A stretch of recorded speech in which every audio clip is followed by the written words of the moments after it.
what happened to, in a sense, something started to occur in me, and it was like an unspoken yes, yeah?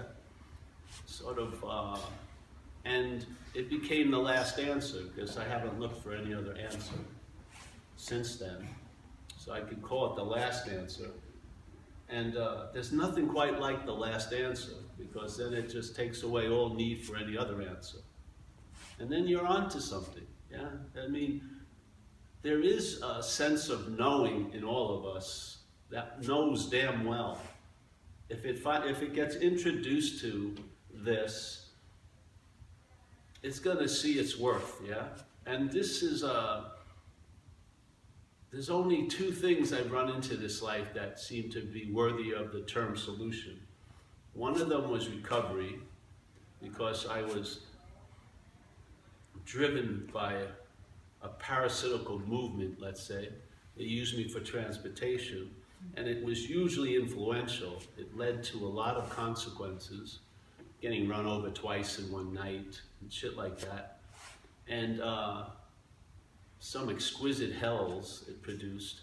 And then one day, a regular day at the office, I was just trying to stay drunk until I could get high. And I had that huge impediment that many of us run into near the end of using, which is I didn't have any money. So I always had to try to convince someone else that was it a good idea for us to get high. And my batting average had gone down considerably as I was getting older. The charm was waning, and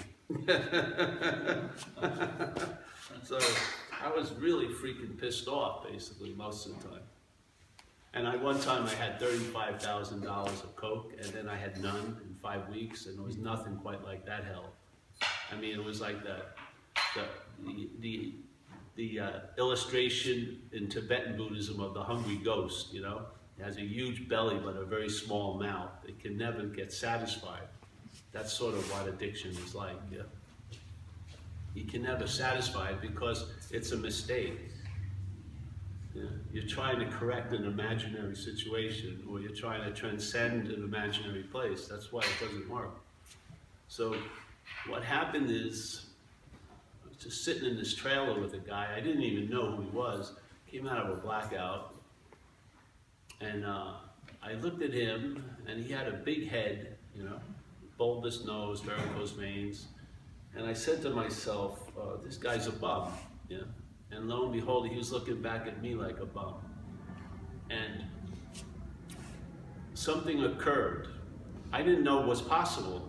Like the stream of that head, that agitation that begetted more agitation, ceased.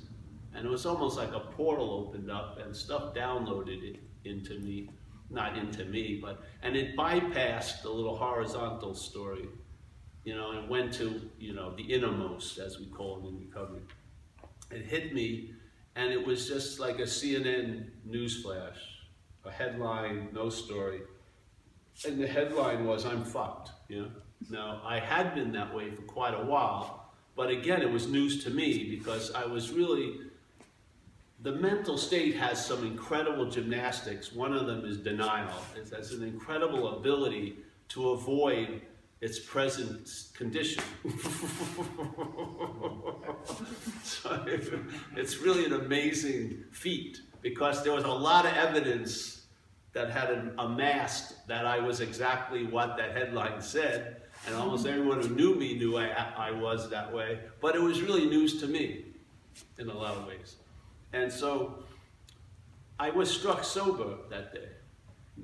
And I haven't used or drank in 29 years. And that's not even the point. I haven't had a thought or a feeling to use a drink in 29 years. So I don't have any urge to use, so there's no need to fight any urge or have skillful means around the urge because I don't have any.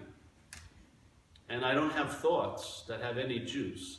Now, that's a solution. Like we say in recovery, the problem will not exist for you anymore. And that's an experience people can have in recovery. But when that experience stabilizes, it's when you see the problem doesn't exist as you anymore. That's when a radical shift occurs, yeah? if it doesn't exist for you, it's going to exist for you again. Yeah? You may have a little bit of time, you may have that moment where it doesn't exist for you, but you're going to have moments where it's seen to exist, for you again. But when it doesn't exist as you, that relief stabilizes to the point where you don't recognize it as relief anymore. Because you're relieved. You don't recognize it. It becomes the norm now. A lot of other stuff pile on that, but now your basic theme of life has shifted dramatically. Instead of that irritability, restlessness, and discontent as the baseline, there's an ease and comfort there. Yeah? Not of any of your own doing or anyone else's doing. There's no human power could get me sober, and it was proved emphatically that was the case. My mother, with all the love she had of me, could not get me sober. The state could not get me sober. Friends could not get me sober. I could not get me sober. But something happened, and it was that isotope of urge was removed. Never to be put back in. So while you're in self-centeredness and your little wind-up doll keeps going to the liquor store, you'll have a story that it's you going to the liquor store, and why are you going to the liquor store? But when that wind-up stops, that doll doesn't go to the liquor store anymore. It has nothing to do with the doll. And it has nothing to do with the narration. The narration of life is an afterthought. It's a story that's looking for a verb. It's already set up in your head. Your head takes you as a body, and it just wants to fill in the blanks, basically. It's not coming to a conclusion that it's a body by evidence. It's tinting all evidence to support its story of you being a body. That's what it's doing all day. It did not come to the idea, when you were a little kid, there was no sense of you as an other.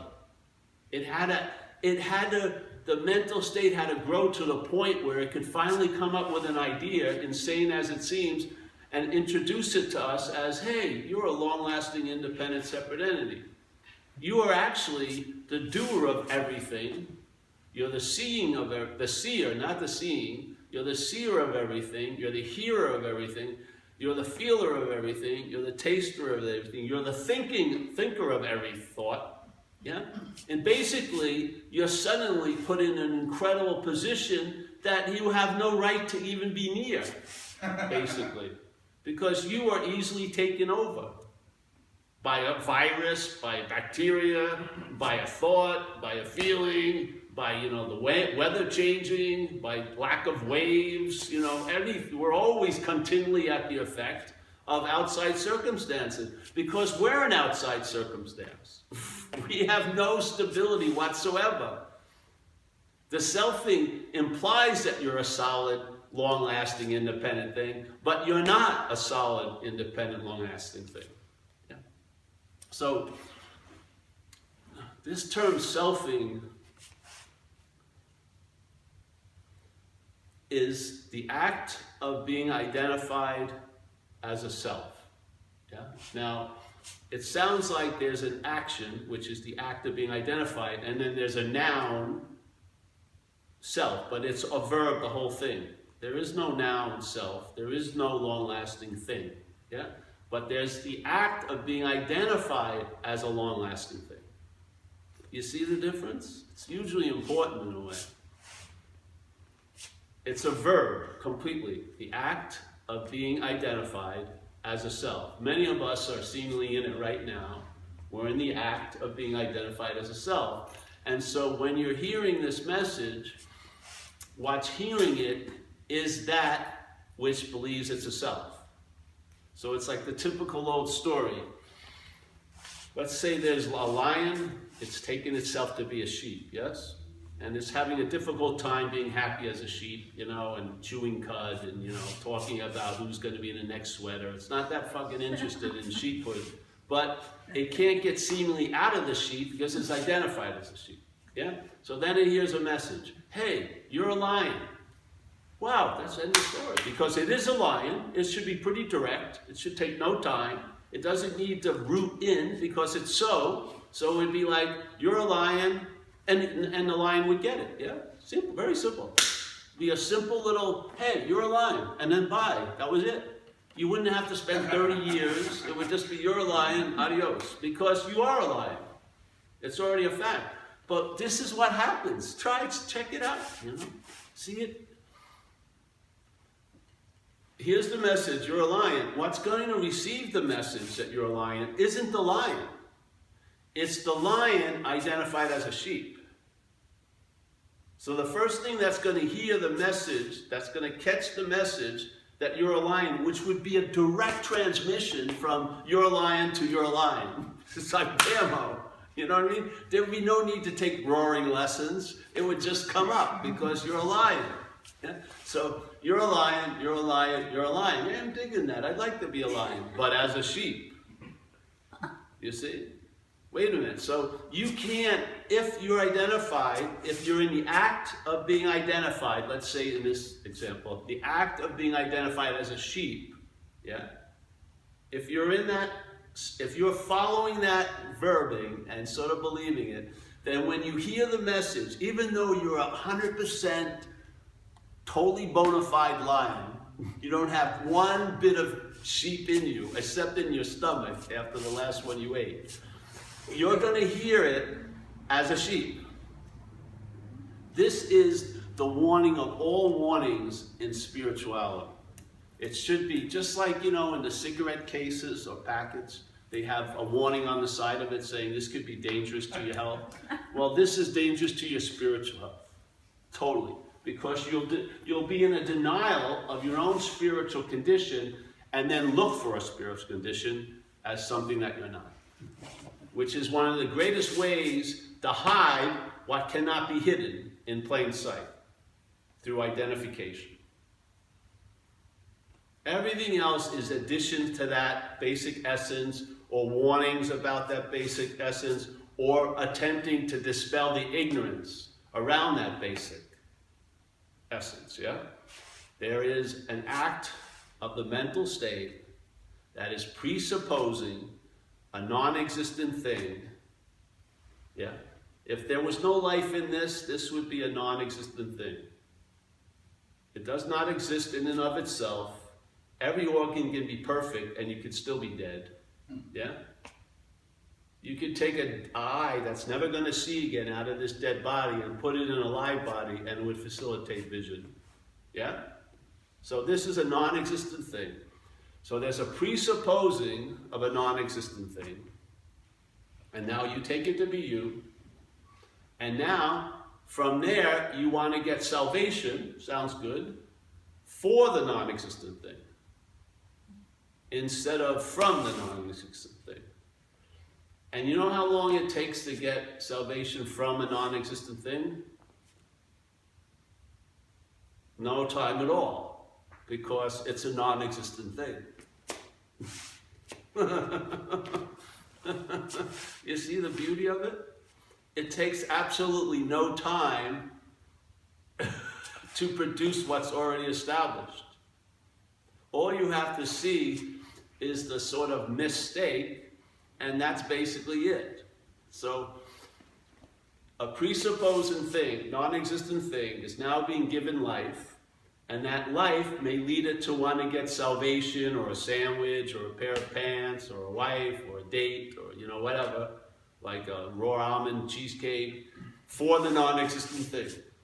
Yeah. You see the falsehood of it? You have to, right? What, and do you need to kill the non-existent thing? It doesn't exist. Yeah? Do you need to vanquish it? Where? You need to wrestle with it. You need to convince it. You don't need to do freaking anything. You seem to need to do a whole lot when you take it to be you. You know, it's like I saw this little short, like in a comedy, little real life comedy. So there's the father and there's a wife and the kid are gonna come home. And there's this giant not panda, but like a weird hybrid of a bear that's sitting in the corner. It's totally inert, non-existing, but he slips himself into it, yeah? And so now he's brought life to the bear, you know, this non-existent thing, and he's waiting for the kid and the wife to come. And he's just sitting there, and then the kids and the wife come, and he makes little movements, and they're not picking up because they have a strong assumption that that's a non-existent thing. So it's, you know, but then suddenly it scares the bejesus out of them because this now seems to be existing. Yeah, we're in the seem to be existing part, but where the glove that seems to be so animated is by the hand. Yes, the hand in the glove is what's giving the glove the movement.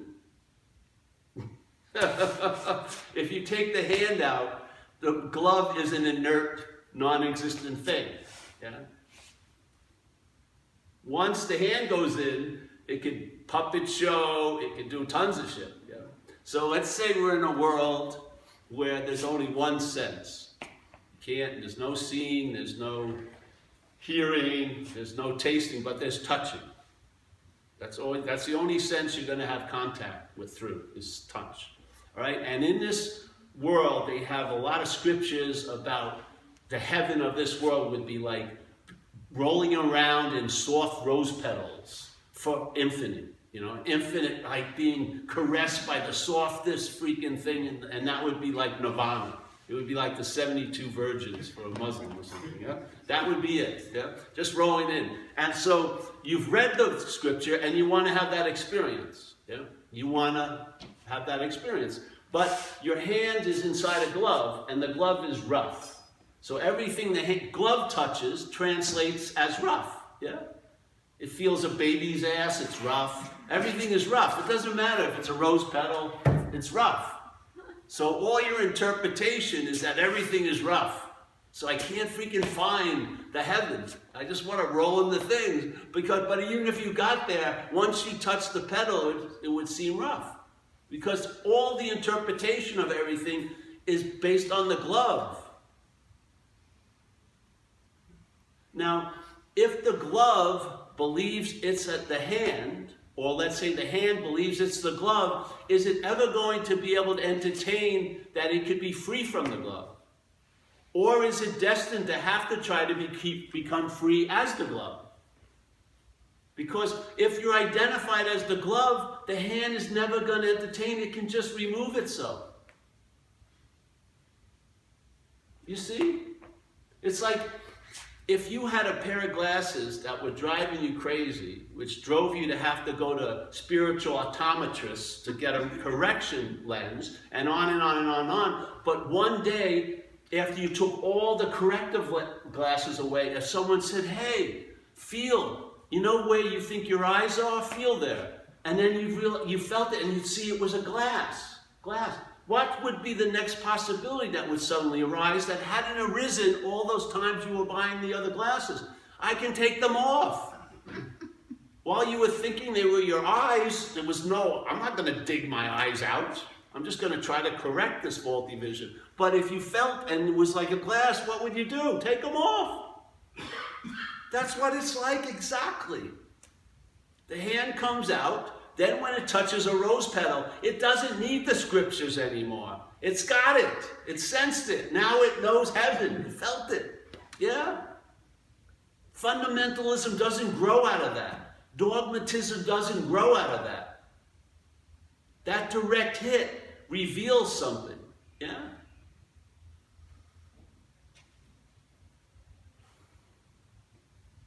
Just if in a sense, start questioning in a way what you're not, and find out do you want that to represent you? Do you want a mental state that its theme is based on this? If it's having a good day, it starts getting worried about it in about 10 minutes. How long is this going to last?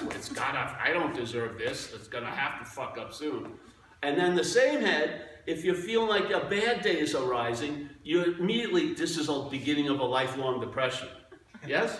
It seems to shorten all the good and elongate all the possibility of what we would call bad, doesn't it? Just see one example, that's its theme.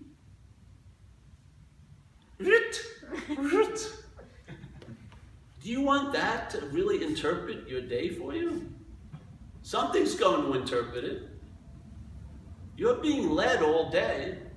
Most of us have been led by the mental state. Most of our attention and interest is up here, and it's not here. You know what I mean? We're in the mental realm where all our interest and attention is wedded to a preoccupation about what's not happening all day. And we're so powerful, it overrides what's happening quite easily. You know, Hawaii could be happening, but one thought about your job in New Jersey can ruin the whole vacation. How could that be? It's not the thought, it's us. The thought is being used by the mental state. We have a statement in recovery called false evidence appears real. It's fear, acronym for fear. False evidence appears real. First of all, where does the false evidence appear real? Obviously, in what we would call our head, yeah? It's not appearing real in that elbow or the knee or, you know, the third toe. It's in the head, right? The activity of the head, the mental state. False evidence appears real. How the hell that could happen? How could false evidence appear real? It's false. Because it can appear real to what's real. It's presenting, the mental state's constantly presenting an alternate universe to us all day. Yeah, it's false evidence, but a lot of times it appears real. And it seems as real could be. Where does it get that sense of reality from? It must be given it by reality. None other than the activity of us. We are reality, lending reality to things because we're identified as a thing. You want relief from all of this? Get relief here. And the relief here will reverberate out. Yeah. Any relief you try to bring back to this condition, it will be claimed by the condition. And you may get freedom for it, but you will not get freedom from it. And the freedom for it will be very fleeting, and you'll have to do more and more and more, and the freedom will be less and less and less frequent.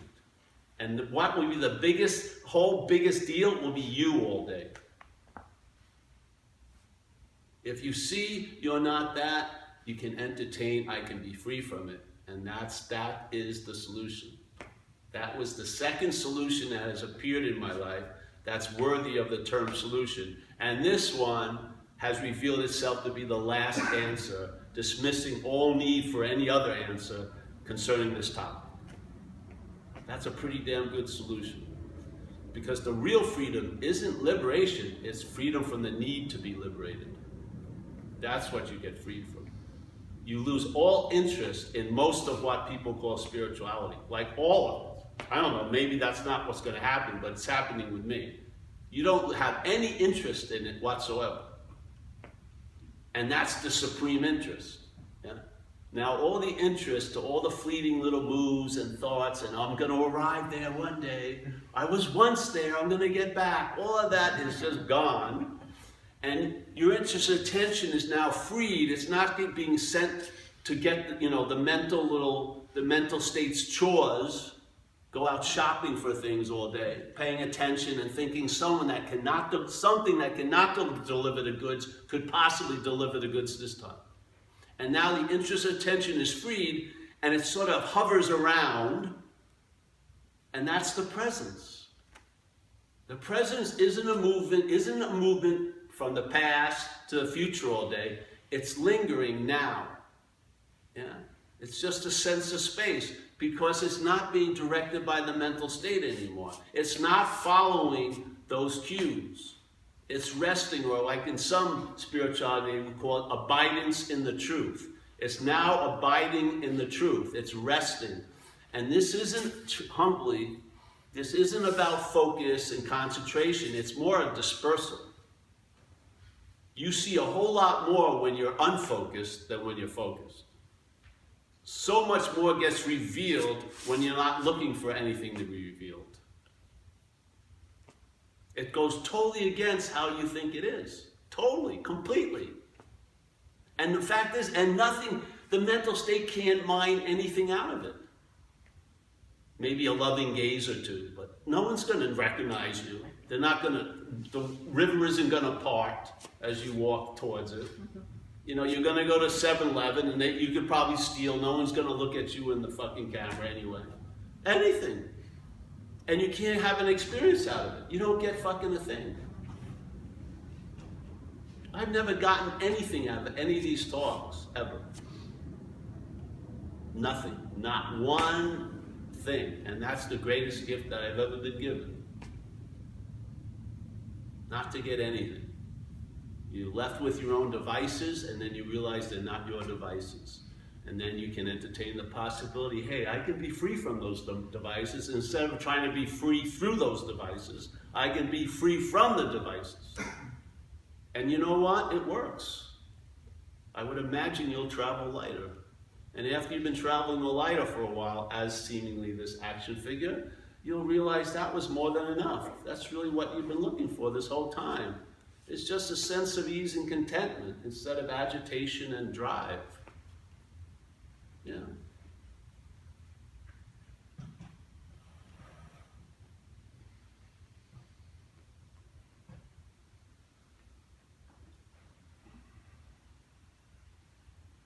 So there's these statements. One of my favorite old Zen guys is Huang Po. He says, this one clears the field pretty easily, which is whatever can be perceived, yes, cannot be perceivable. Yeah. So the body is not the existing thing. The body is a non-existent thing. Yeah.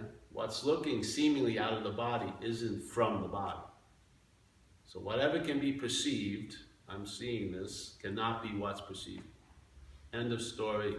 Period, move on. It takes about 800 zillion pieces off the Monopoly board so you can see clearer. Yeah, so don't keep relying on the boot. it ain't going anywhere. Yeah, and then you cannot use the Buddha to seek the Buddha. A beautiful statement. Yeah, cannot use the Buddha to seek the Buddha. You cannot use big M mind, and big M mind, in a crude manner, you could call it awareness, yes? Big M mind. You cannot use big M mind to seek big M mind. You cannot use light to seek light. You can try it for eons, and nothing was going to happen. Eons. Jesus Christ, that's a long time.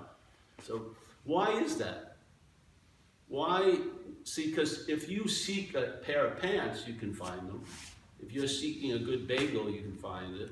If you're seeking, like for a latte, you can find a latte. You can get, vegan food. You can seek a mate. You can find a mate. Go to Match.com or something. You'll find somebody.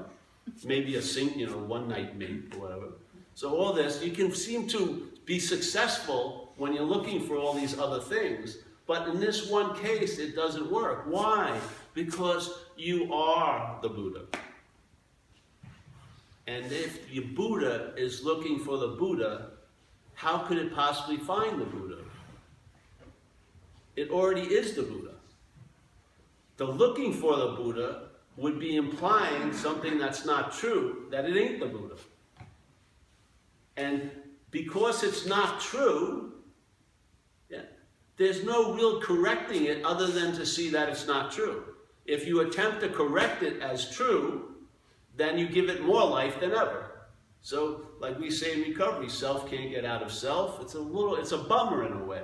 Because you have an urge to get out, seems like it's an authentic urge, but when you try to get out of self, as a self, that's being in self. Oh, it's such a drag. It's a drag if you spent years and then it dawns on you. Much rather to come to a meeting like this and hear it now. It's a much easier, softer way than to have to go through it and get the same message. So the Buddha, you can't seek the Buddha by the Buddha. Does it make sense? It's obvious. If you see it, it's obvious. Why would the Buddha want to seek the Buddha? Or why would the Buddha want to know the Buddha, or study the Buddha, or have an experience of the Buddha when it's being the Buddha? Which is so far past all that stuff, yeah? I mean, they're so supplementally far away from being, It's insane. It's not even, there's no comparison.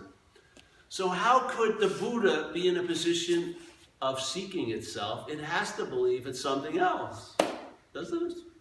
That's the condition we're in right now. Seemingly. And that's what it means. Seemingly is the word of all words here. It's appearing to be truth and false to us. There's no true or falsehood. It's us. We're the truth. And we can lend truth to something that's false, or we can deny the truth and make it seem like it's false. That's what we do all day, isn't it? You see it. This is the warnings. The greatest spiritual stuff are warnings. They're warnings. They're warning you about certain pitfalls you may not notice. That you may be trying to be getting out of something that you're not in. And the greatest way to quote-unquote be out of it is not by escaping, but realizing there's no need to escape because you're not in it. That's how you get out. You get out by realizing you're not in what you're in, and you're not out of what you think you're out of. It doesn't work. You're not out of a moment. You've never been out of a moment. Then why are you trying so hard to get into a moment? There must be a belief that you're not getting as much as you think you should be getting out of the moment, which is the non-existent thing yapping. And if you were in the moment, it would be bitching about, well, you're going to be out of the moment very shortly. You're not going to win. All of its logic it's not an advocate for anything except for itself. It will take both positions in the courtroom. You'll be convinced if you're damned if you do and you're damned if you don't, in its view. You have one quality. What's not happening? Anything can happen in what's not happening. But in what's happening, there's one quality that what's not happening cannot have, which is the quality that it's happening. And that one quality can override all the imagined qualities that the mental state can come up with, thinking about what's going to happen to me. It can erase all of it like that. Just the recognition of what's happening. Not what's happening to me, that's a story, but what's happening. Yeah. And obviously you'll see that you're on, aren't you? There's seeing, hearing, feeling, tasting, and touching right now. And there doesn't seem to be any thought or effort in it, does there? And it doesn't seem like you ever run out of seeing, do you? Like you hit like a 3 p.m. when you got to take a nap for the body. Do you have that? Oh, well, I'm just seeing way too much today. You may have a lot of opinions about what you see. That's the head. But the seeing has no thought or effort involved in it. This doesn't really. And when your eyes are closed and you open them, did you have to get ready? Like, all right, world, start appearing. I'm going to open my eyes. No, it's just like you open your eyes and here's the whole fucking place. Like that. It didn't look like it took 1 second to build it. It was just like, and then you close it, it seems to be totally gone. Oh, look at this. And there's no effort or thought involved. Why? Because it's being what it is, conscious. We're trying to do and have and get what we already are. That's where all the effort is lying. And it's misspent effort. What you are is effortless. What you are is there still if you seem to arrive at it or you don't. Because that was that all the while you were hoping to arrive, that was it. All the time when you thought you were away from it, that was it. It's never not been this. How could you go, how long would it take to get to everywhere? How long would it take to get to everywhere? You're here. Well, I want to be in a higher part of everywhere. Give me a freaking break. There aren't hierarchies in everywhere. It's everywhere. This is it. It sounds like a tricky thing, but this is it. You cannot map a course through the mental logic. It's going to add miles and minutes. Yeah. This doesn't follow the mental logic. Like in recovery, we say, you have it by giving it away. That does not follow the mental logic of every drug dealer I ever knew. They never thought, I have it by giving it away. I have all this coke by giving it all of you to you. No. This is a different, you cannot use the problem to seek the solution. You just have to see the problem from the solution. And I'm telling you, you're the solution.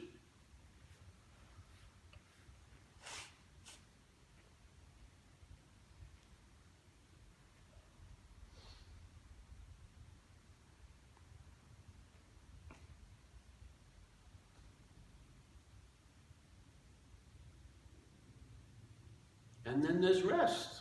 That's what happens. You hear it, you can sense it in this room. It's like a pause, like a meaty pause. That's timelessness. That's the sense of, if you've let it go, it just goes on forever.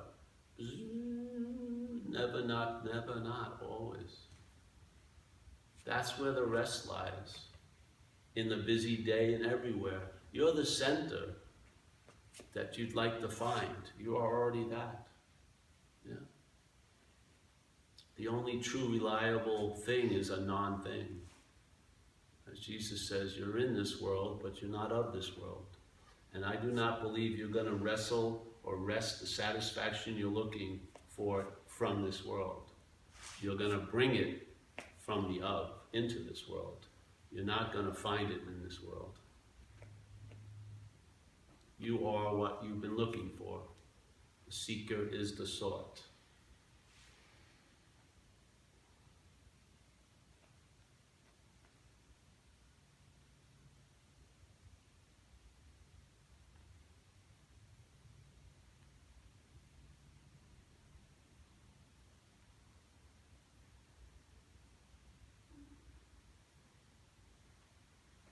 You know, I've had this chance, a seat assignment for 20-something years, different forms, I think, 25.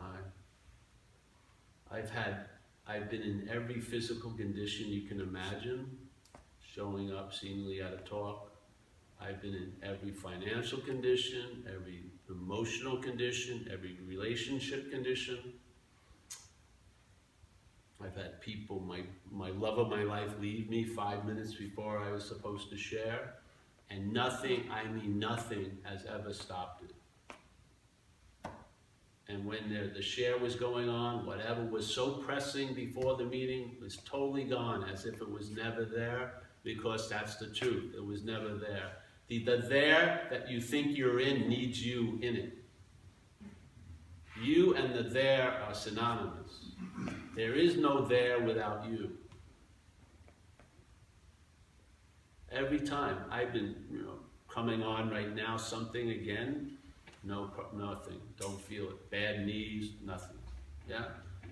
And after thousands of times of having all the pressing issues of my life be removed in a nanosecond, I've come to the conclusion, how real could they have been if they could disappear so quickly? And what's standing when they come, and what's standing when they go? What I am and what we are. It's never been touched or moved by any of this passing shit. Not one cloud has ever convinced the sky that it's a cloud. Not one. The sky has never been touched or moved or led to believe anything other than what its nature is, which is empty and brilliant and able to have everything arise in it, yet none of it affected. Not one cloud, not 800 clouds, not, they could have airplanes with the signs, like selfing all day. The sky never took it to itself to be a cloud. It's got total invulnerability to all the little messaging going on. Why we don't is because there's the act of identification as a self is already in place. All that's happening now for many of us is riffing on it. We'd like to have a relief from some of the riffing, but we're not getting to the exact nature of the situation, which is identification as itself. Yeah? That's where the real stabilized relief is. Everything else is you're looking for skillful means to deal with it. This is a different solution. This solution informs you the problem is an activity, that needs compliance of the solution. If the solution withholds the compliance, there is no problem. And then, therefore, there's no need for a solution. That's the solution. It's always available at all times, right where you are, with no requirement necessary, except for the ones you believe you've got to go to. So if you really feel you need to do something, you better do it because you're God. You're the one who's setting it up that way. Yeah? If you believe, I got to do this, you better do it. But I know for sure, the only thing a failed system can show you is that it's failed. That's the glory of it, yeah? We're relying on a failed system of thought, memory, and perception, self-centeredness. It causes us to be blind to what's seen, really. And when we double down and start using it to look for what's seen, we're way, way, way off. Yeah? If you give up or question the system that is the framing of what you call you, and you see it's not so, that which you think may be so far away is immediately available.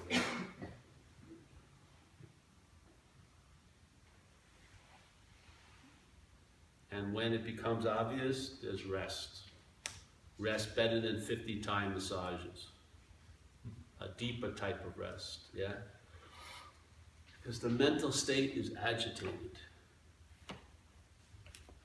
And it begets more agitation, doesn't it? It's in a constant flux of desiring to become and desiring to unbecome.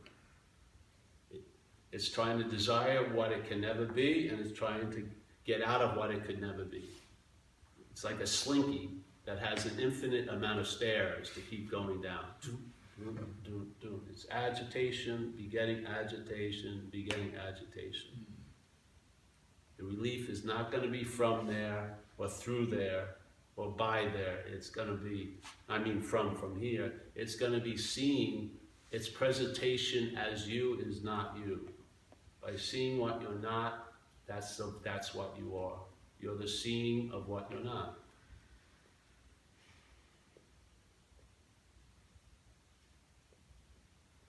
You're the seeing of what you're not. You can't see what's seeing. It's impossible. You can't know what's knowing. You can't hear what's hearing. You can't, taste what's tasting. It's impossible. Yeah. But you can get an intimation of it by seeing what you're not, by hearing what you're not, by tasting what you're not, yeah? By touching what you're not.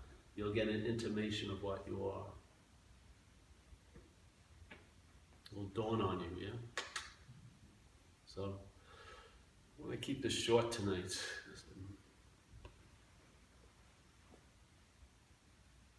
My tank is low. Yes. Any questions? But when you have fear, when you have pain, physical pain. Well, I don't have the pain, but there's pain, yes. Yes. That's the whole difference. This is where everyone gets caught. Yeah. There's pain, but there's no one having the pain. That doesn't mean there isn't pain. See, that's how arrogant this idea of self is. It thinks if it wasn't there, there'd be no pain. It has no power whatsoever, yeah? There's pain, yeah? That's an experience. It's sort of neutral in a lot of ways, but when the mental state has an opinion that it doesn't want it, then it gets stronger, yeah? Then it starts being used to turn into suffering. And suffering extends in time, way past the pain. So how do you, if you have a huge migraine attack, would you, as Paul, handle it? I don't know, I don't have migraines. Or hurting leg? The knee? Yeah. What if it hurts and hurts and hurts? I put it up. It won't help. Well, it helps the knee. It won't help with a migraine. No? Oh. See, I don't know. I don't have an experience of that. That's why I don't talk much. I know, like depression. I don't think I know what depression is, and I don't know what's going on in you, as you. Yeah. I do know Well, you know pain. Where the manufacturing of misery, the head, as we say in recovery, and I can't do it justice. I don't know what you're feeling. I don't. Yeah. But you know pain. You know very well pain. Yes.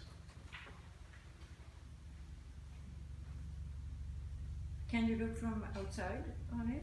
Sure. So you kind of, I don't care. No, it's not.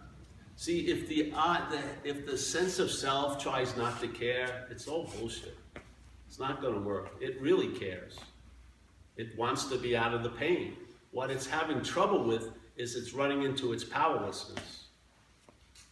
It wants so much not to feel what it's feeling, which demonstrates how powerless it is and how irrelevant. That's what it's really afraid of. Yeah?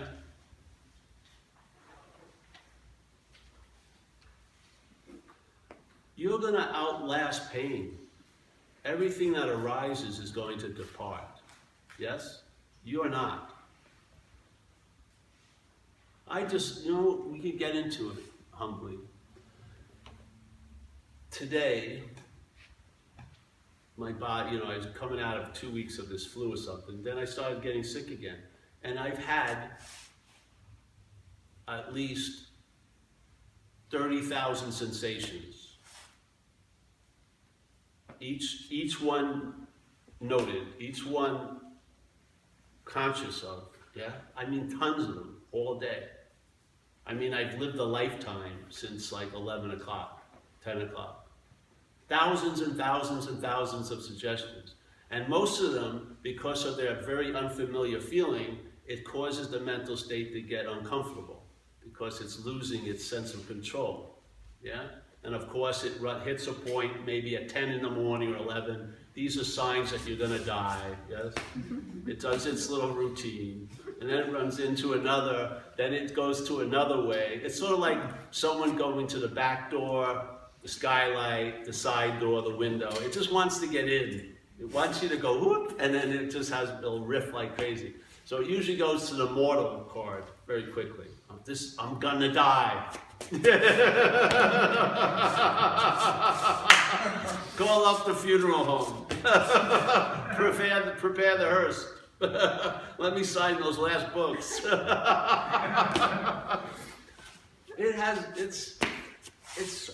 It's like Howard Cosell. You remember him? He was a sports announcer. It's Howard Cosell calling a game in 1977 that's being rebroadcast in 2017.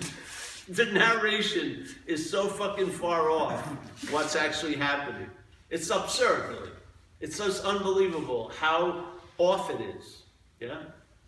Now, you're conscious there, you're going to hear it, but there's a huge difference between hearing and listening. Yeah? Hearing could be painful. Listening is suffering. You may have to hear that knee squawking, that's pain. But when you start listening to it, that's suffering. It's different. There's a difference, yeah? You're going to hear thoughts that arise, but when they're listened to, those thoughts are given a life, yeah? They're given your life. At that point, that one thought can ruin your day. It can cause you to be driven to shoot somebody and then be in jail the rest of your life.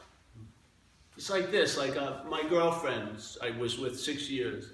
Maybe many times when I was with her, I hated her, It went through her head. I hate this woman, in my head. Never said anything, everything was fine. But one night, that thought got enough oomph from my listening to it, and and I said, I hate you, Debbie. And then suddenly, I went out drinking, I forgot what I said a few hours, but she didn't forget that I said that. And she's not going to forget that I said that. And after a few days, neither are all her friends going to forget that I said that to her. So now suddenly, a thought that was just a random thought out of zillions thoughts going around, because the mitt went up, I called it mine, and I listened to it sufficiently where it broke through the membrane of never, whatever this is, to here, and it got a chance to express itself. And in its expression, it's like a weird way of how it extends its life by its effects. So now you're tattooed by it. Like one night I got run over twice by a car. Now, ever since that day, that effect has affected this action figure. Never-ending effects from 1980 to this day. The thought was, I was at my sister's house. This is a trip, man. I had gone out again using drugs and drinking. And then I knew I was going off the rails. So I tried to go see my old guru. He wasn't there, but there was satsang. So I went to it.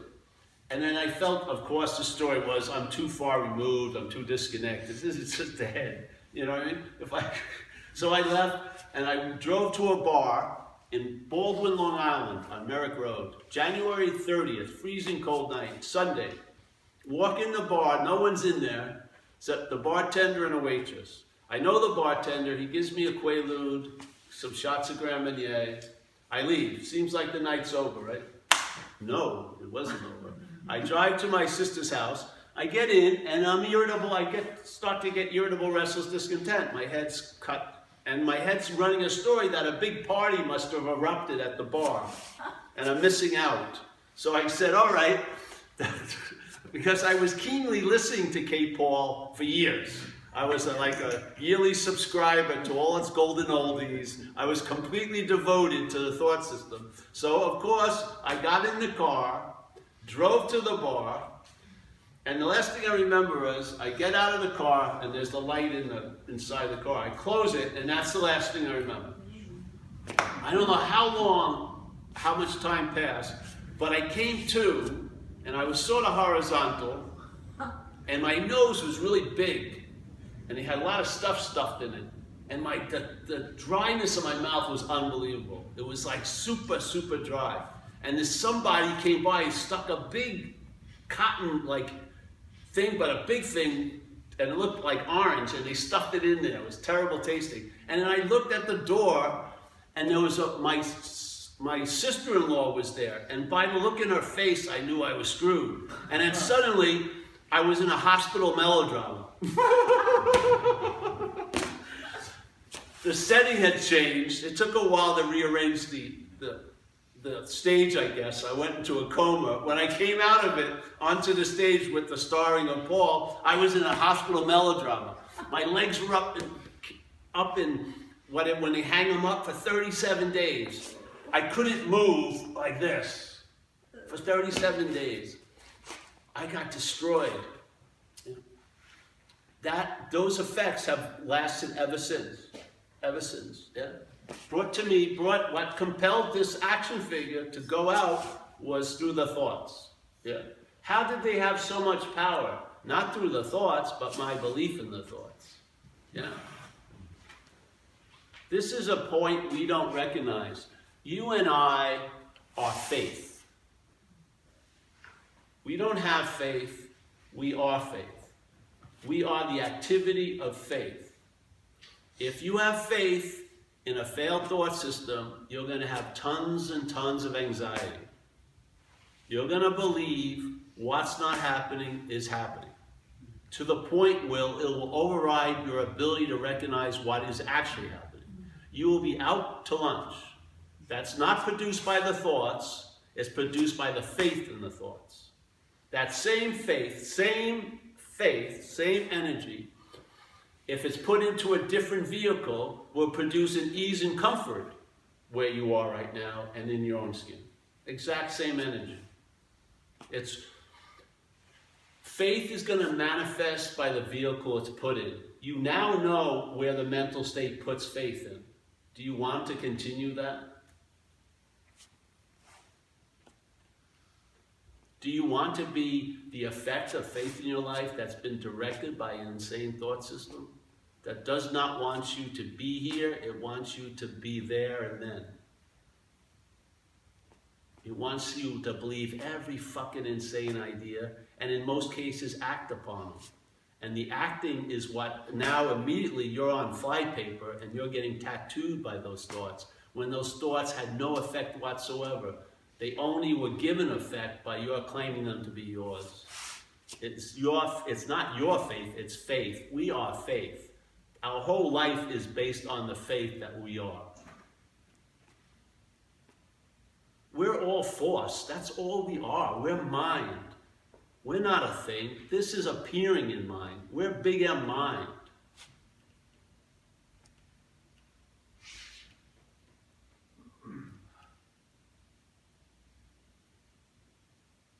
And in recovery, we say, hey, perhaps there's a better way. Trusting something infinite rather than finite self. That's sort of the deal. What's the finite self? Where does the problem reside? In the head. It's the thought system. That's the finite self. We have a lot of trust in it, and therefore we're reaping the results. Yeah? If that trust was moved to perhaps there's a better way, trusting something infinite, there'd be different results. Things that you couldn't travel through, you'll travel lighter through. It's not saying it's going to change the geography of your life, but you'll travel lighter with whatever geography there is. Because you're the determining factor. Heavy or light, basically. Yeah? How does your higher power come into play with everything that you say and everything you believe that you're at now? I don't call it it's not my higher power. It's a higher power. And I think a higher power is right where we all are right now. So are what we would call lower powers. They're all available at all times right where we are. Yeah. Yeah. But part of the geography is the self in itself. Is it? Well, for sure. Well, that's the idea of traveling over all the geography. The selfing is making mountains out of molehills and all like that. So yes, it's producing geography for sure. And then it's selling you all the gear to get through it. REI. Yes, it's the REI of mind. Yes, North Face. Mountain Hardware. That's right.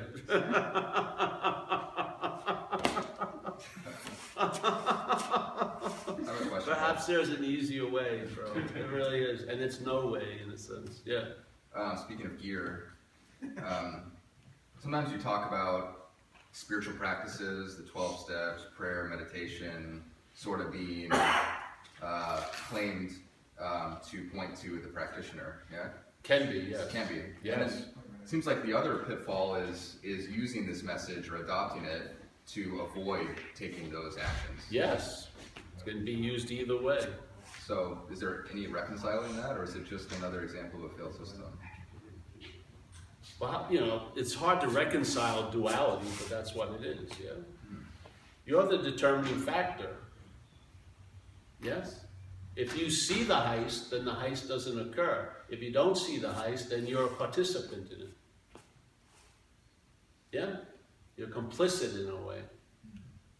I feel like I see the heist, but I still get pulled into the heist.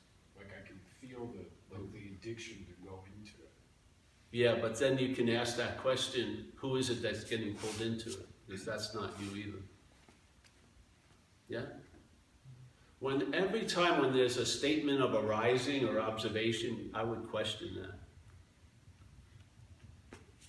That's what you're seeing isn't observing. It's the mental state that's observing. The mental state's observing that which it's seeing, which is an illusion in a sense. The seeing doesn't observe, it's just seeing. So the mental state is watching the mental state. Yes, exactly. With the assumption that it must be something other than the mental state to observe it. And it goes on and on and on and on like that. There was this great example by Ramana Maharshi, great master, whereas there's a guy in an amphitheater watching a movie. He realizes the movie's unreal, but there's an assumption he's real sitting in the theater. And Ramana Maharshi says the circle is always wider. When you seem to arise, you're inside the theater. Yeah? That's the movie. That's the movie, and then there's the observation of the movie from the movie, not outside the movie. yeah? That's what it is. So whatever is arising and claiming something, it ain't you, yeah? It's just another like. It's just another mental apparition, of course. Have you noticed if you have an epiphany or something occurs like that, when it ends, it usually goes with this line of thought, which is, I'm having an epiphany. As soon as there's a claiming of the epiphany, there goes the epiphany. You gotta see, you know. It's sort of like, you know, you heard the party's great, then you get there and it sucks. You gotta realize, maybe you got a roll here.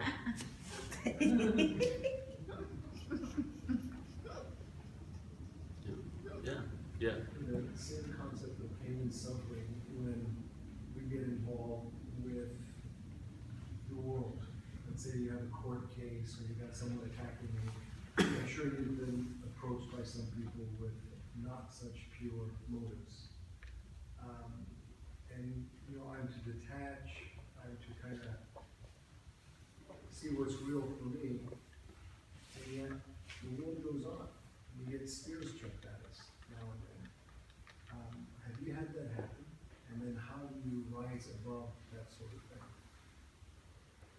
thing? What do you mean, taken advantage of and stuff?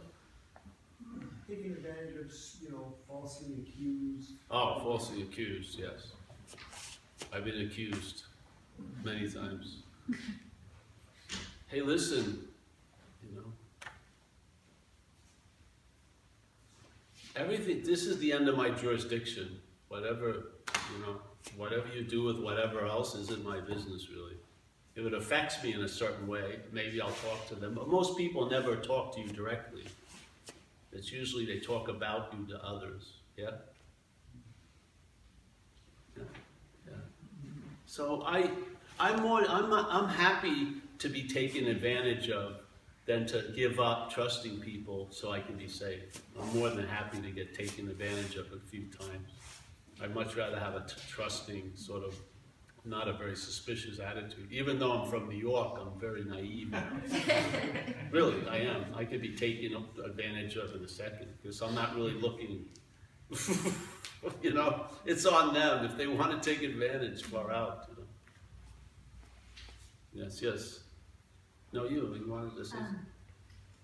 I'm coming at this from sheep perspective, I think, but I guess a couple things. But how do you, and I'm not really sure how to use even pronouns. Don't worry about it. Just say what you feel. Okay, so how do you know when to, how does like ising occur for you? How do you differentiate between something you're listening or hearing? How do you know, how are you motivated to do something without questioning that it's, just let it go by? First of all, I'm not motivated to do much. So I don't have a huge field to go over, really. I don't know, it's just at the moment. I don't have any rote methodology, yeah? Because you're talking about like, you'd rather trust people that you distrust the illusion or the mind, the thoughts. So how, I guess I'm wondering like, what is the trusting mechanism of action?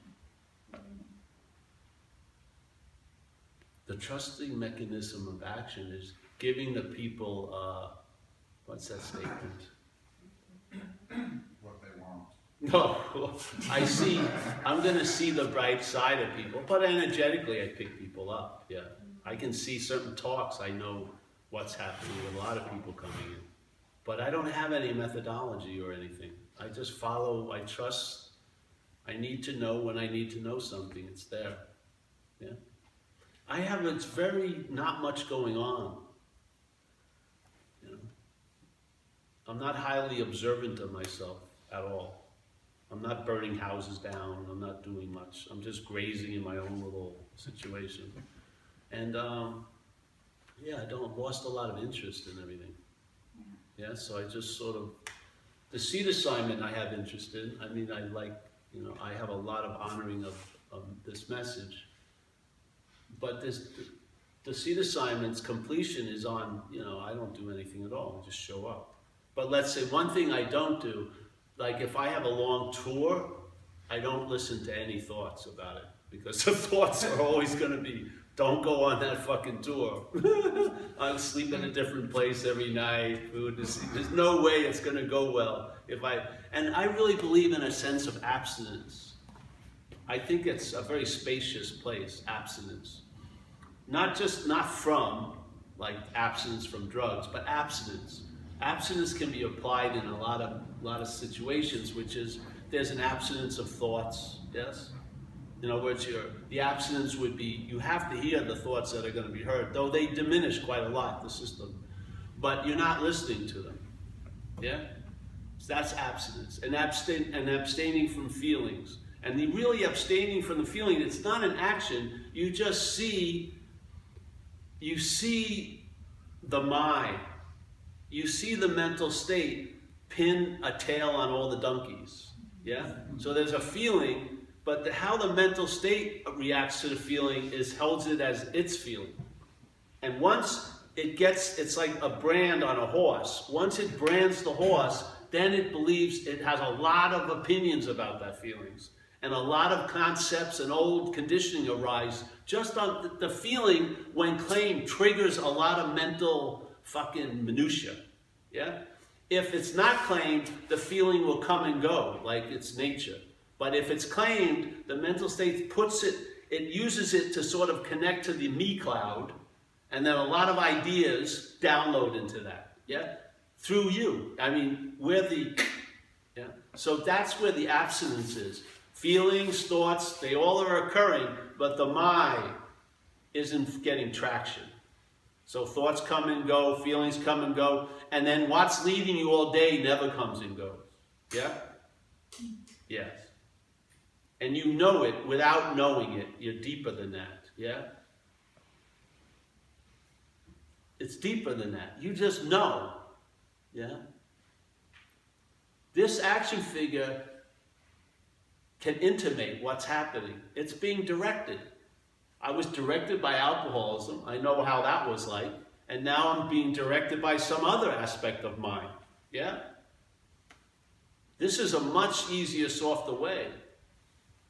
Much easier, softer way. And the best thing the body will ever happen to the body when it's seen not as you. Because it's not built to be the center of the universe. It's not built to be that which is thought about so fucking much. It really isn't. It's sort of like here during the day, if it's sunny, everyone's enjoying the sun. But if there was one big magnification of it, it would incinerate whoever it was on. That's like our power of our mind. Constantly seeing you as all you're thinking about all day is way too much. It's burning you up. It's flipping you out. Big fucking time. There's way too much interest and attention going your way. It would be much nicer if it was dispersed and it became a field, not a focus on an object, but a field of space, you know, of aware, awake space. Much nicer than having it focused on an object all day. Man, it's way too fucking much. This body, it's Hallelujah Day when it was seen not to be me. It was so fucking great.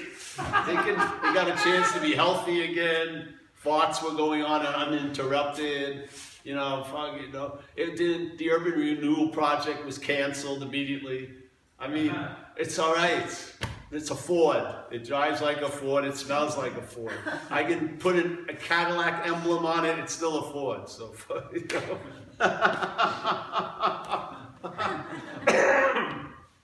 Yeah.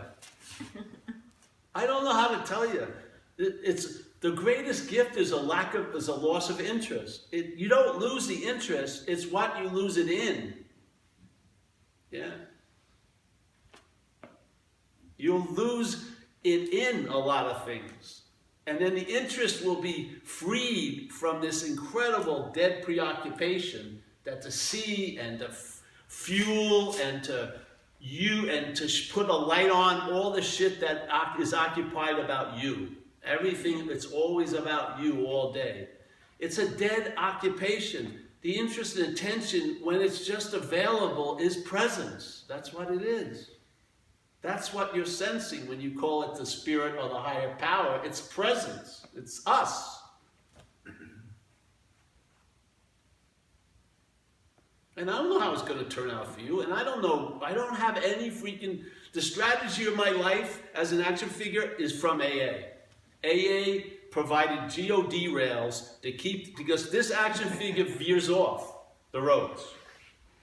It has a tendency, you know, when you're driving a car and its thing is off, it just veers off all of a sudden. But when it veers off, it's always on a cliff or something. It's very extreme. It's not just, it doesn't hit a curb, it hits a giant precipice. And I go over. So there needed to be guardrails, and AA provides that. AA provides principles, and those principles have become sort of like a North Star that this little meager GPS system can lock into, and I stay out of my own way and other people's way a day at a time, and I don't track police anymore.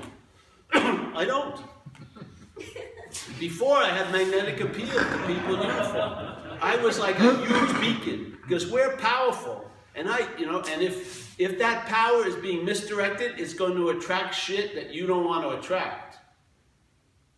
And that's what I was. I attracted arrests. I got arrested quite a lot, just constantly. Out of the blue. First time I went to a racetrack, got arrested in the parking lot. First and last time I went to a racetrack. I mean, I got arrested on a river. I got arrested, you know, they would just just pull over from blocks away and pull me over. And then I was so used to it, I just took all the stuff from my friends, I'll have it, because I knew how to go to jail. We'd go to jail like every week. And then that hasn't happened in 29 years. What happened? Did Paul change? No. What was directing the light changed. That's all. It's just misdirection or correct direction. And you're not at the wheel. Yeah. You're the thing that's driven. You're not the driver. This is the driven. This thing that's saying it's a driver is part of the driven. Yeah? It can't entertain getting out of the car. It entertains us completely, but it's part of the car. And the car can't get out of the car. What you truly are is not in or out of the car. When it seems to be in, it ain't. When it seems to be out, it ain't. Yeah? It's not of car. If you're trying to get out of a car as a car, good luck. And the urban renewal was trying to fix the car? The urban renewal project was trying to fix the car? Of course it was. Because it sees the car as something else. It sees it as me. And me deserves a whole lot better than the car, seemingly. And then your interest in making it a whole lot better makes it fucking worse. Doesn't it? I could turn over my life to everyone in this room. Not everyone. Some people I wouldn't. But most people in this room, and they would do a better job with it than I do. Seriously. I was in a program for 2 years. I didn't like them. I didn't like their ideas. But I had to begrudgingly admit, when I graduated, my life looked better with them running it than it ever did with me running it. The problem is, there's too much vested interest. You're too concerned, the head is too concerned with its making. Like Buddhism calls it the cherishing of self. That's what it is. You want to get out of self, but as a self. You want to experience your own absence. You want to be there to get it. That's why it's out. It's when you lose interest, then there's that gaining interest. First we say you'll gain interest in other people, and also many, many other non-things you'll gain interest in. There's not many non-things, it's just non-thing. Yeah. You see, you get the flavor of this? Entertain these ideas or don't, really, but it's inevitably the way it is. You know, it doesn't matter. But these talks, if you're interested in them, you'll keep getting nothing. We never changed. You know, people saw me 15 years ago, they come. Is anything new? No, there's nothing fucking new. Are any retreats? No, there's no retreats. Any intensives? Isn't this intense enough? Why do you want an intensive? This place is super intense. You know? Just keep getting nothing, and after a while it's going to dawn on you it's everything. And it'll be totally aligned with what you are. You'll see, hey, when I get nothing, I find I have everything. If I keep trying to get something, it's going to totally be nothing anyway. So you might as well start with nothing. See what happens. And I've seen it. It has come to pass that nothing is everything. It is what you've been looking for. No?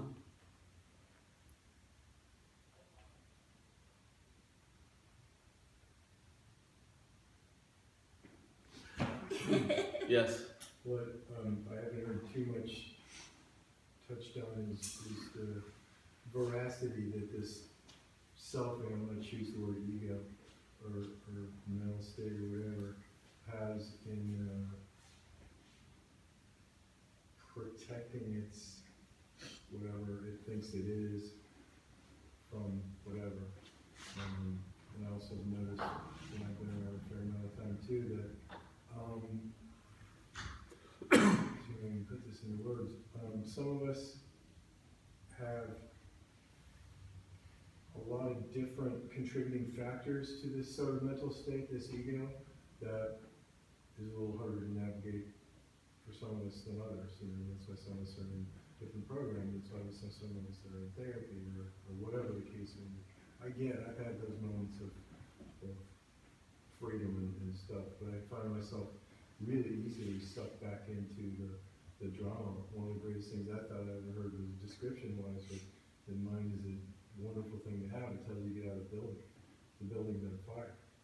Problem is, it's going to tell us constantly that the building's on fire when it's not. So how do we discern that? Well, the one thing, I have a different feeling about ego and stuff. Because a lot of times when people speak about ego, they talk about having one, yeah, and maybe losing one. Well, I'm talking more about that sense of being the one who has an ego or loses an ego. That's what I'm talking about. Ego, that's the selfing, yeah? So,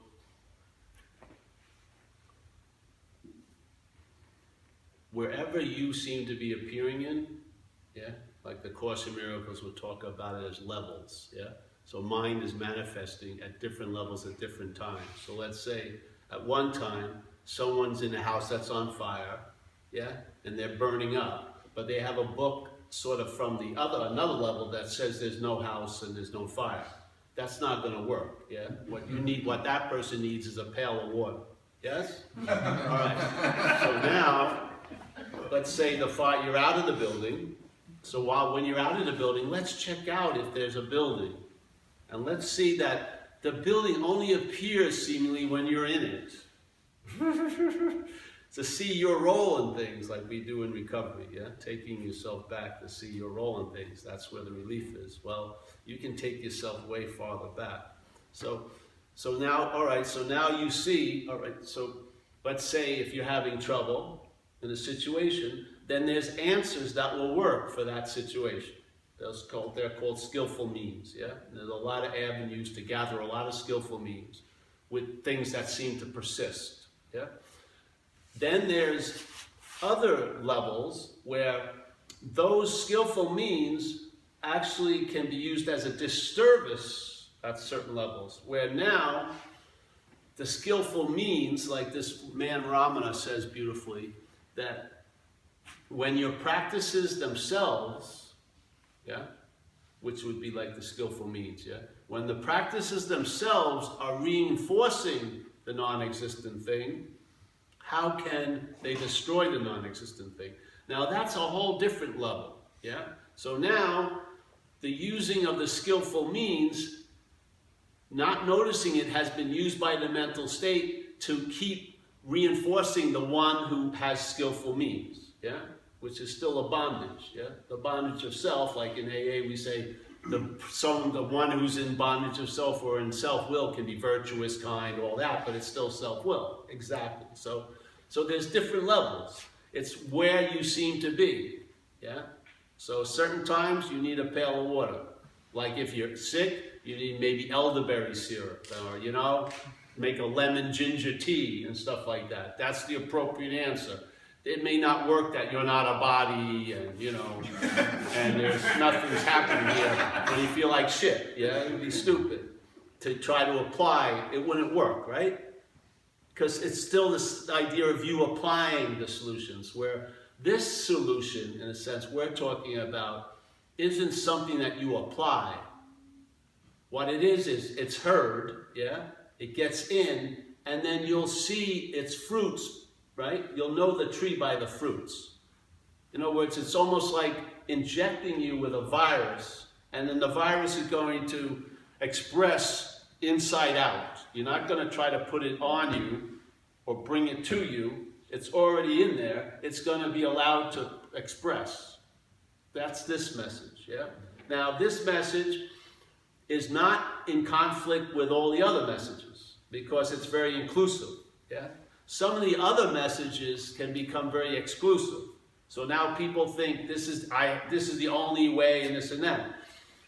As the Course in Miracles says, whatever the big M mind intends, it's going to happen. So if you want to be free through heavy work, you'll be free through heavy work. It may take a lot of time, but it'll happen. Yeah, this is about saving time. Yeah, basically, really. So, but the other tools for the other other levels are not thrown away because they're useful at times. But the greatest thing about a tool is when you don't need to use it. Yeah, that's the great. You got the tools, yeah, but you don't need to use them. That's a solution. A solution that provokes no need for any other tools is a damn good solution. Now, a lot of times, the mental state will claim that and make it and try to use it to its own advantage. And I saw it happened with me when I heard this message at first. I was living in Australia. I had a girlfriend, and she left, and she told me, Paul, when I'm out, I want you to clean the dishes, do the dishes and everything. So then she got home, and the dishes weren't done, and she says, Paul, why didn't you do dishes? I said, well, there is no Paul. There are no dishes. And so she said, fuck you, Paul, clean the dishes. So the first couple of years I heard this, my head was trying to use it as an advantage. You know, oh man, I'm totally exempt from any responsibility. And like a lot of people in recovery will try to use it as, well, if there is no self, then I don't have to do the steps. That's what people want. They want to just bypass any work. That's level confusion. Yeah? They're trying to use something that can't be used. Non-duality can't be used. It can't be. It's nothing. Yeah? It can't be used. You can't use it as skillful means. It won't work.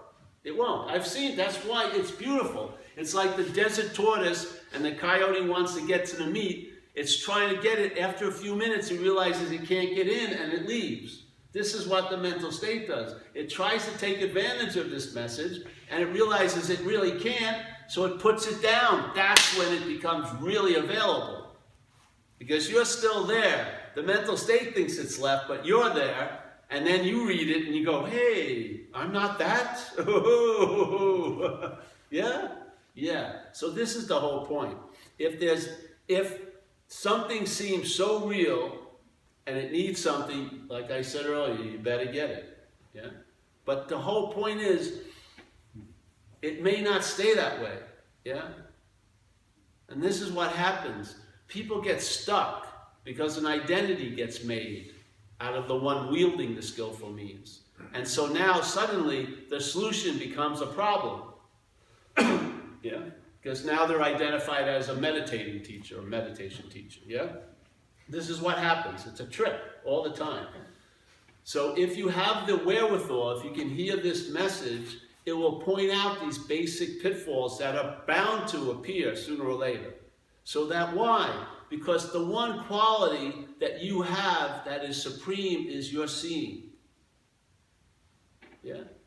And if the seeing can be disengaged from that which is looking, the story of you, you can see the story of what's looking. You can see it. You can see these little pitfalls. You can see the veracity of self can't get out of self. You will see the seeker is the sought. You will see you cannot use the Buddha to seek the Buddha. You will clearly see it. Yeah? And it's not going to be a mental understanding that doesn't hold water. It's going to actually have a sense felt tactile pragmatism. Yeah? You're gonna travel lighter. You're gonna have known, you now know, yeah, something that could,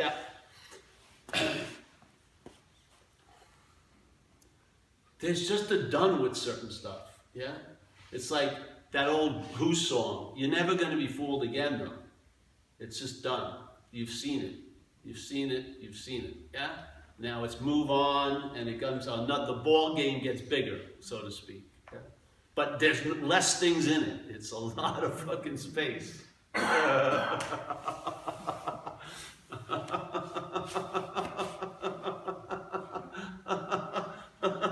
It's so easy to lose self because you're not paying attention to it. You're losing it all day. You're losing the thread all fucking day.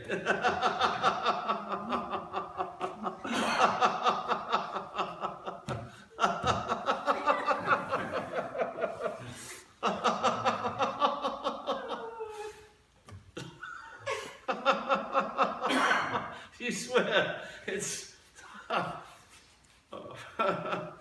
so easy to turn away from something when you see it's not you.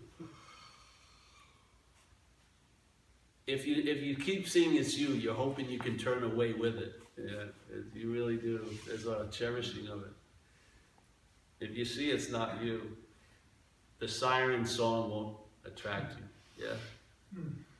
You'll be free from the bondage of self.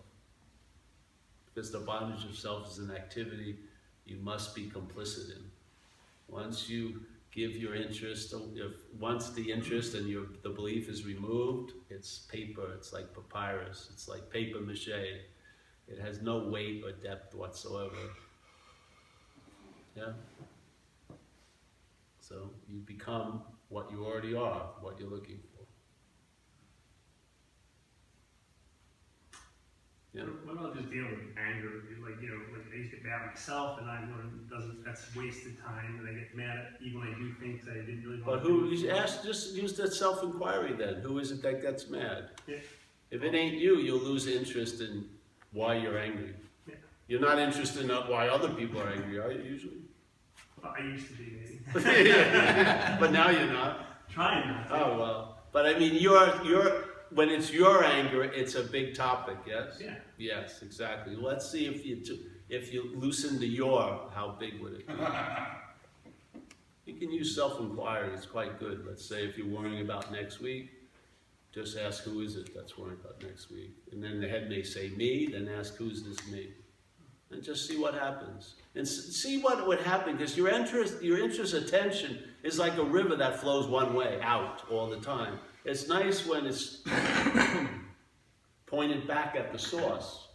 It's much more revealing, a little bit of this than all of that, yeah? So, and you can, self-inquiry is a nice, skillful means, if you want to use it, it's very good. When something's going on, because it doesn't have any opinion about worrying about next week, it's like, you should or shouldn't, that's not the point, it's who is it that's worrying about next week. And so who is it that gets angry?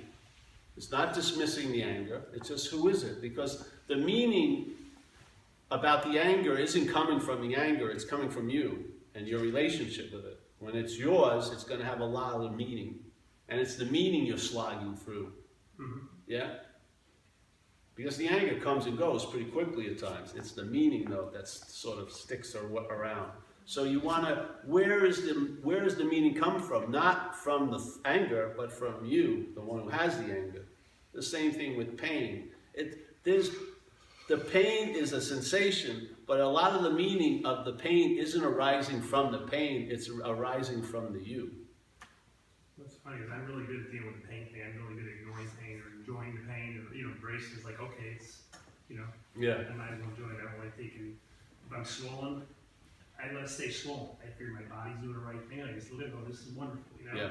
I haven't got the same skill to do that with. All right, you two are going to get together. Yeah. And you're going to switch. She'll take all your anger. Yeah. Unfortunately, it's not yours. And you take all her pain. So it's a marriage made in heaven. And hell. So,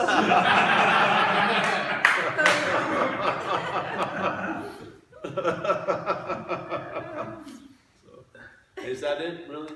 No. Yes. But the And skill. we have shirts. I have my new shirts. I hope somebody buys one. The Beautiful. The Wheel of Life. It's classic from an old Tibetan book I have. Oh. I can't tell you where I got it. It was near Tibet though. Nepal. I told them. No. Yeah, and we'll be here Saturday, tomorrow. And we're in Encinitas tomorrow in the day, 1:30. What happened? What? We're speaking down in Encinitas, or whatever it's called, Oh, wow. tomorrow. Oh, wow. We're very busy this trip. Ooh. Speak there, come back here. And then Sunday. Huh? On the website? Yeah, it's on the website. Yeah, 1:30 to 3. If I had my way, it'd be like 1:30 to about 1:45. You know, this is a message. You don't have to go on forever. Yeah. You ought to see, the point is, you're the answer. I know, I have faith. I don't think you need much. Really. I don't think you need more. All I think is that you need a suggestion. You know? And then maybe, to me, most teaching is all about what you're not. It's not about what you are. You can only find out what you are. You can't teach it, but you can teach what you're not. And the teaching of what you're not is attempting to point out to you that you're not that. Yeah? So that why a possibility can arise, hey, I can be free from it. Because you cannot entertain that possibility as it. You cannot. The head does not work that way.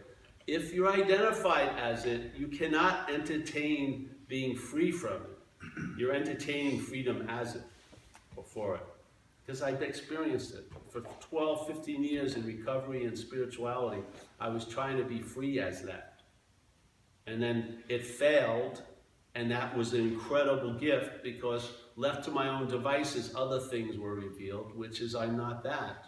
I saw it. I saw it as a foreign installment, a parasitical movement, any kind of image, any wording that would produce an image in you of other, because that's the only solution to identification as. You have to see you're not. There's no other way. Yeah. Yeah. How does that work in self-identification if we're doing the steps and I'm looking at my anger, resentments, fears, what have you? Well, this is how it works. If you listen, right, page 64, it says being convinced, which means to believe with certainty that self, manifested in various ways, is what has defeated us. So he's making a very clear separation. He says, self, this foreign installment, manifested, if you want to use the word ego, but I'm meaning self, right? Self, manifested in various ways, is what has defeated us. So we're the us, yeah? And self is other, obviously, yeah? Because he says self and us, yeah? So self is other. All right, so listen like this. Self is other, and this other is manifesting in various ways, and it's defeating us. How is that happening? Well, the us is identified as the other. That's what allows it to defeat us, yeah? In various ways, yeah? And so it says, if we're convinced of that, we will look at its common manifestation. Yeah? Next paragraph is resentment. So if you follow this statement, resentment is an expression or a manifestation of self in one's life. So you're looking at life from self, and therefore you see resentment. Actually, you see something that reminds you of something, which is a re-feeling, yeah? So why the hell would you keep calling them yours if they're not your resentments? That's the dilemma, because that's the act of being identified as a self. You're claiming the expressions of self as yours. That's what's the bondage. That's the bondage. Huge difference between resentment and my resentment. Fear, my fear. Harms, my harms. It's hugely different. Yeah. Most people in recovery are not seeing it that way. They keep calling the resentments theirs and fears theirs and their actions and theirs. And to me, that's continuing or giving life to the bondage of self. It's my humble take on it. Yeah. And I'm sticking to it because it's true. Simple as that. I don't care if people believe it or not. It's just the way I see it. Yes.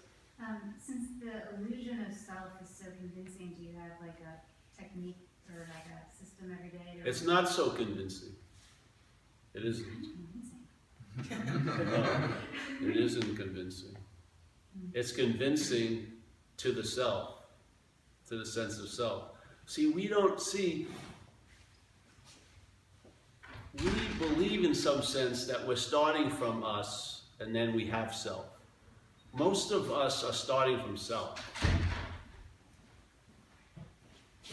That's the active frame right now. That's why this message isn't to you. I'm not talking to you. That goes nowhere. No fucking where. I'm not talking to you about mind. I'm talking to mind about you. That's going to go somewhere. When mind hears this message, it's got some oomph. When you hear it, it gets neutered. Yeah? So most of us are we're at the present tense of the act of being identified as self. So that's what seems to be catching the message. That's the sheep and a lion story. Yeah? The lion thinks it's a sheep and it's listening to a message about lions. So the only way it can hear it is it can't get the direct hit, I'm a lion, because it totally believes it's a sheep. So it translates the message into I can become like a lion. That's not the message. The message is you're a lion. So where do you look to find out you're a lion? Not at the lion at all. You look at the sheep. You see if you're a sheep. If you're not a sheep, you're a lion. How long will it take to become a lion? Not at all, because you are a lion. Is it going to come and go? No, you are a lion. When you're a sheep, the lion seems to come and go. But when you see you're not a sheep, the lion stays. Yeah, you're a lion. End of story. Period. Doesn't matter what you're thinking or feeling. Do you want to base everything on feelings and thoughts? They're easily claimed. When you hear the message and it registers an unspoken yes, faith there. See what happens, yeah? With all the moving, that won't be moved, yeah? With all the coming and going, that won't come and go. Where all the nearing and faring occur, that won't be going anywhere. Yeah, it's always available at all times, right where you are, with no requirement necessary. Wouldn't you think that would produce an incredible ease? Yeah, a deep relaxation. Because most of what we're doing is we're really looking for what's looking. We're just giving it different names and appearances, and getting disappointed when it's not the real thing. Yeah, but what a relief if it drops. Then you can, make your whole day about finding the best latte. That's a worthy journey. Really, it is. Because then you'll probably find it. But you won't you won't be looking for what's looking. It'll be obvious that that's what's looking. You know what I mean? Yeah. It just saves you a lot of time and trouble. Maybe you'll be used for other situations, Be of help to others and shit. You'll find out, yeah. Hey, this is going on and on. All right, one more question. Because I like you. I'm going to take 3 questions. I don't want to. No. I'm curious about what your take on subconscious limiting beliefs would be. The main beliefs of subconsciousness? Well, if I have a subconscious limiting belief that I'm not aware of, because it's in my subconscious and I'm not conscious of it, but I know when I do this thing, I go and I talk to this type of person and they say this word to me, I want to punch them in the face, or I do punch them in the face. Yeah. Or I get drunk, or I do whatever. Thanks for telling us I that. don't know. Yeah. All right, so these would be called like deep mental grooves. Yeah. Like in Hinduism, they call them samskaras, right? So they're impressions on what all that we are, and impressions in duality seek expression, right? This is a dualistic event. So an impression, there's a drive to express. So there's some that have a lot of oomph in them, and they would be called the deep mental grooves, like alcoholism is a deep mental groove, yeah? Very powerful, keeps expressing, yes? So other things, like your anger or whatever, or violence, whatever like that, yeah? The beautiful thing is it isn't yours. which is really good. That's a nice starting point, is to see it's not yours. And then, if it's unruly, you'll be led to places to learn how to deal with it. Yeah, a day at a time. You'll learn skillful means. But this message isn't about not being angry. It's about saying there's no one who's angry. The anger's there, and here you better take care of it or you'll be in jail. Unless you like jails, yeah? You know? So therefore, you'll probably run into, you'll hear about good skillful means that will be available to help that predilection, let's say. But this message is about the claiming by the mental state of all these qualities, and of all qualities. So like, there's a big story that you're the one who's angry, yeah? And you're the one that's violent. The message is more directed at the you're there, yeah? There's a lot of other ways to deal with the expressions of the anger and the whatever. But the you're is this is the appropriate message here, yeah? This is what this is about, yeah? So just to see who it is or who it isn't. Because I'm telling you, really, the difference between anger and your anger is huge. The difference between thought and my thought is huge. Huge. I mean, the weight is unbelievable, how much weight can be transferred onto a thought over the bridge of my. It's huge. It can ruin a marriage, it can do tons of shit, yeah? This is about cutting the supply line off, and the supply line is my, yeah? You're not going to cut it off because that would be you doing it. You see it, that's all. And in the seeing of it, it has a chance to rearrange. And so it will, yeah? Yeah. That's it with that, really. Oh, yeah.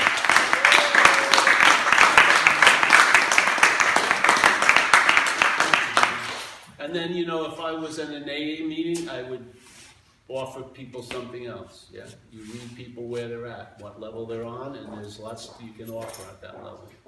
This is a prescribed event where this message is on display. That's the seed assignment. I don't do this in AA. I don't go to AA meetings. And,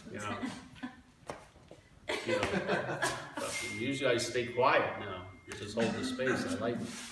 But I don't. So there is no self. It's fucking. It's not appropriate, you know. You know what I mean? You don't ride in. Hey, there's no self here. You know. You just go with, you know, when in Rome, do as the Romans do. Yeah. You know? Because the point is, we're all that anyway. It's gorgeous. It's gorgeous. And if that's playing itself out through the story of being an alcoholic, and then it's a beautiful turnaround to enter recovery. Yeah, it's gorgeous in its own right. It's just that if there's an urge to see further, there's certain pitfalls that you're going to run into that would be helpful for you to hear about, so you're not living from there. Yes? Yes, and I'm telling you, humbly, the selfing's main movement is to claim. It claims shit that it has nothing to do with. Yeah?